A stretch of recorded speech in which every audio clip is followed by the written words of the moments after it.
Jesus, the risen Lord, after his resurrection from the dead, and he first appears to his disciples in this room where they're all up there sucking their thumb, thinking, oh God, they're going to kill us next. Amen. Luke 24, amen, and 8 said, but they remembered his word. Somebody shout, they remembered his word. Can you remember his word? Come on, somebody. What I'm trying to get you to understand, the word that they needed to remember was Jesus telling them, I'm going to be crucified. I'm going to be killed by the scribes and Pharisees, praise God, and the leaders of Israel. But 3 days later, I'm going to raise myself from the dead. Somebody shout, they had forgotten he was alive. Hallelujah. You know, that's why some people, amen, can come to church and run die, Honda, tie my bow tie, skip around, jerk around, jolt around, come on somebody, roll around, praise the Lord God, and go right back to their bed of fornication, right back to their bed of adultery. Anybody hear the Holy Ghost? Right back to their sins, their sexual perversions. They can return right back to the pig pen. Come on somebody, of the world, in the cesspools of this life that involve iniquity. Anybody hear the Holy Ghost? Why? Because they have forgot, amen, he's alive. Hallelujah. Because in 1 Corinthians 15 and 12, Paul said, I've heard among you that there's some that say that you don't believe in the resurrection from the dead. And Paul goes on to tell them, hallelujah, praise God, about Jesus being raised from the dead. And friend, I'm telling you, if you don't believe he's alive, you surely can't believe he's coming back.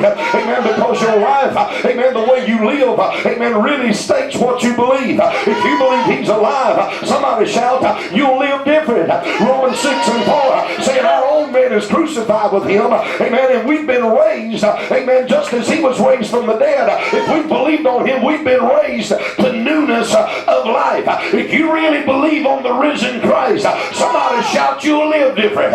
Somebody shout, you'll live, amen, separated from the sin. You'll leave it behind. You'll get married, amen, or you'll leave the house, whoever it is you're sleeping with. Anybody hear the Holy Ghost? Hallelujah.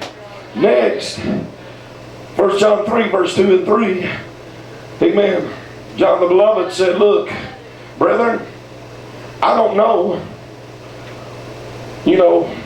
what we shall be, but I know when he appears, we shall see him as he is.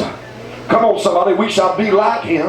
And he said, every man, somebody say every man, that has this hope in him will purify himself even as he is pure.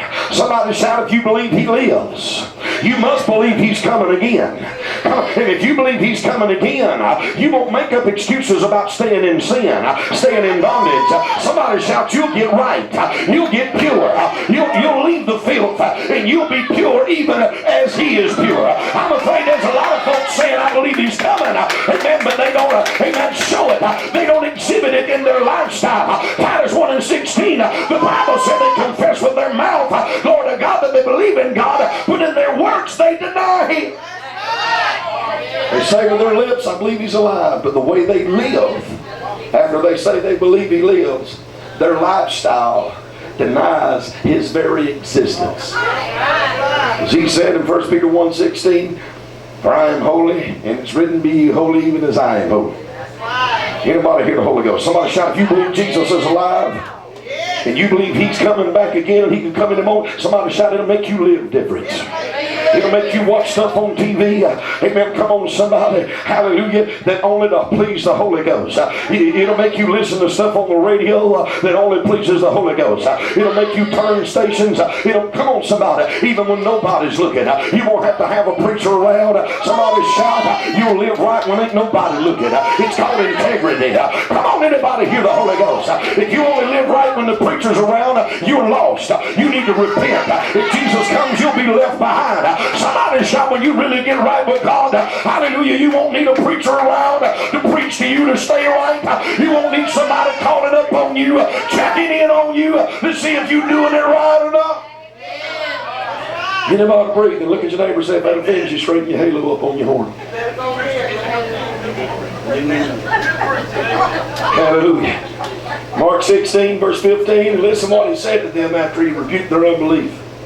And he said unto them, go ye into all the world. Before Jesus can send anybody to do something for him, he has to rebuke. We got some people nowadays in church can't stand no rebuking. Come on, somebody. Church is just supposed to be a happy place. Made me happy. God ain't worried about you being happy. What He's concerned about is you getting holy. Everybody breathe. Breathe. Breathe. Hallelujah. And He said,